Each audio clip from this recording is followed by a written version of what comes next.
Halo sahabat Kompas, setelah pembentukan daerah otonomi baru pada tahun 2022, untuk pertama kalinya Provinsi Papua menyelenggarakan pemilihan gubernur dengan jumlah wilayah administratif yang menyusut dari 29 menjadi 9 daerah administratif. Bagaimana peta pertarungan Pilkada Papua kali ini? Ikuti analisisnya bersama saya, Andreas Yoga Prastyo, dalam Bongkar Data.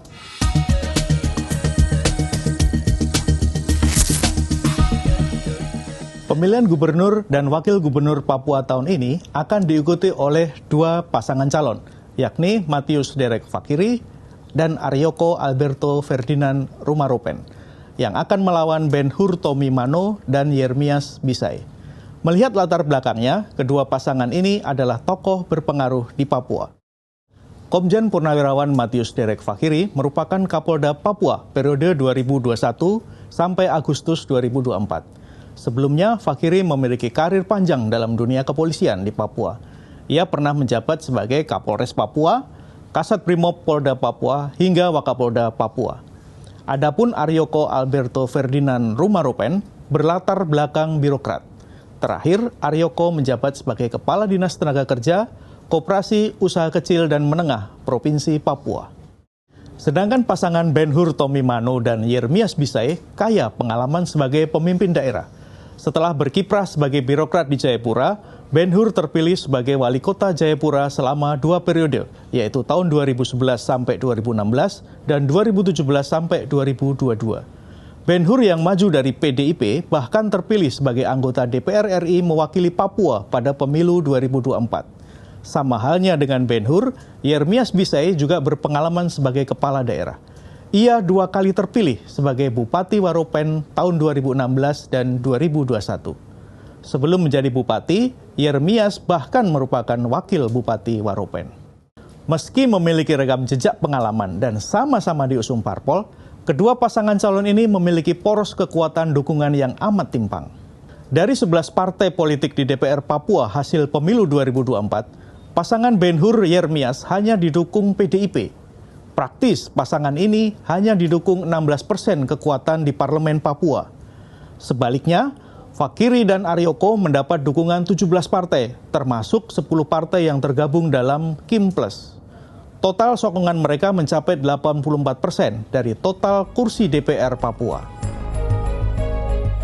Melihat jejak pilkada sebelumnya dan dukungan mayoritas partai saat ini, di atas kertas, koalisi besar Kim Plus berpeluang besar memenangi pilkada. Terlebih, Gerindra yang tadinya berkoalisi dengan PDIP, kini bergabung dengan koalisi besar Kim Plus. Peta politik hasil pemilu 2024 menunjukkan Kim Plus cenderung menguasai wilayah-wilayah pemilihan di Papua. Dari 7 daerah pemilihan, 6 wilayah dikuasai koalisi besar, terutama Partai Golkar yang menjadi pemenang dalam pemilu lalu di Papua. Meski menghadapi mesin koalisi besar, terutama Golkar, peluang PDIP meraih dukungan masih terbuka. Pada pemilu legislatif 2024 lalu, PDIP memberikan perlawanan sengit dalam memperebutkan suara di 3 dapil. Hasil ini membawa PDIP berada di posisi kedua DPR Papua. Melihat celah peluang yang masih kompetitif ini, PDIP bisa membidik ceruk suara di wilayah kunci, terutama Jayapura Raya. Wilayah ini akan menjadi lumbung suara terbanyak dengan 422.817 pemilih, atau 56% dari total pemilih. Rinciannya ialah 292.136 pemilih di kota Jayapura dan 130.681 pemilih di Kabupaten Jayapura. Di Jayapura Raya ini, PDIP menjadi pesaing utama Golkar dalam pemilu legislatif 2024. Kini, untuk meningkatkan dukungan suara di Jayapura Raya, PDIP mengajukan tokoh ternama dari Jayapura, yakni Ben Hur Tommy. Ia merupakan wali kota Jayapura selama 2 periode, sekaligus Ketua Umum Persipura Jayapura, sebuah klub kebanggaan masyarakat Jayapura.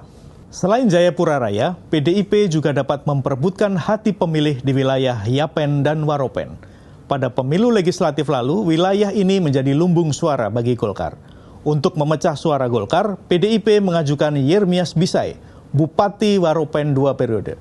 Waropen juga memiliki kedekatan geografis dengan Biak Numfor dan Mamberamo Raya plus Supirori.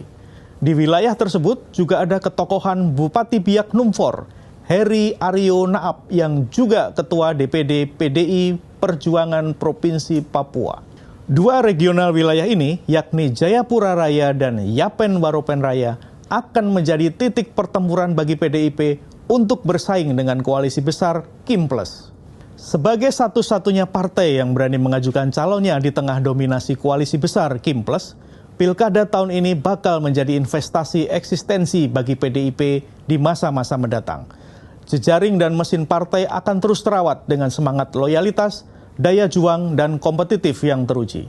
Di sisi lain, parpol di Kim Plus tidak akan tinggal diam dan berupaya memenangkan Pilkada 2024. Bagaimana kelanjutan Pilkada Papua 2024? Ikuti terus ulasannya di Bongkar Data.